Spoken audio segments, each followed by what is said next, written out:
Dik Birgita iki apal Dik Birgita iki langsung cek. Ayo nok, ayo. Semangat wis. Adimu wedok wis semangat. Ayo sayang. Ya, saya udah sabar. Ngger wong wedok kok diundang sayang iki lho.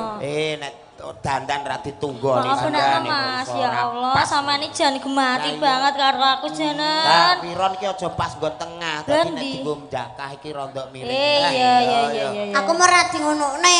Loh. Omong jare sampean mong seneng niken, saiki karo aku kaya ngene. Lah nikeni Mas yo adimu kae nek ngadi busana wis bener brosmu barang ora pas nggo tengah.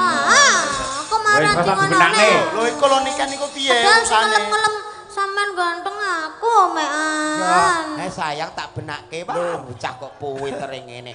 Iki Mama. Ayo nek purek kok tak pateni lho. Kok dipateni iki piye to? Pateni susahe ben karek rasa senenge cah cilik iki kudu dukung. Ayo mriki sayang. Gendong.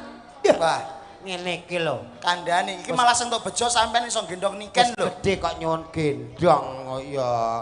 Lah rasane kaya ape geret lori ya. Ayo sayang. Sia-sia temen iki lho. Wah, rusuh tenan nih Mbak Julang.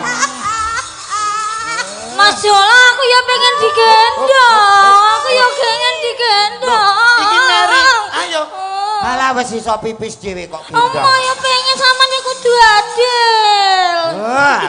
Loh, jare sayangnya be aku tok. Lho iki naik. Lho kok ucul, niken ucul. Ayo sayang. Gendong aku tok.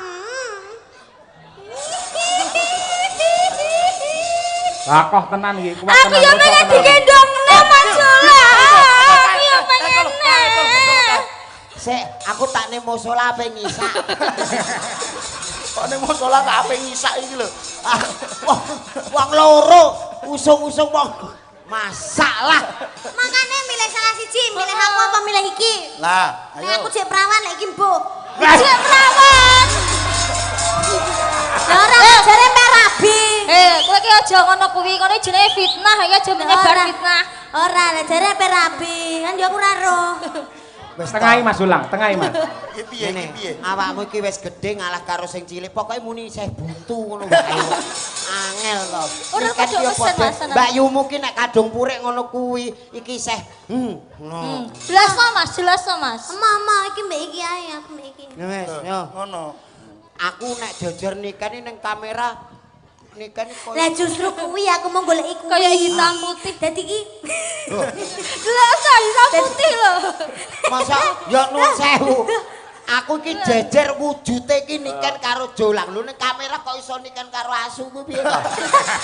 Ya ora, lek pamane aku ki ndek bojo kaya sampean kan dadine anak kan kok kan enek senine. Oh iya. Lah lek ngene kan Mbak Birgita ki putih, Ah. ya toh? Iya, Pamane putih. bojone iki putih. Lah. Dadine anak aku sok yo putih. Lah. Putih. Nek karo aku Nek no. kare kan kayak zebra. Lah. Blentong-blentong. Ulah weling. Malah unik ngono kuwi. Apik. Apik. Apik angger niliki kok wah kaya ula weling ya. Lah iya kok ya.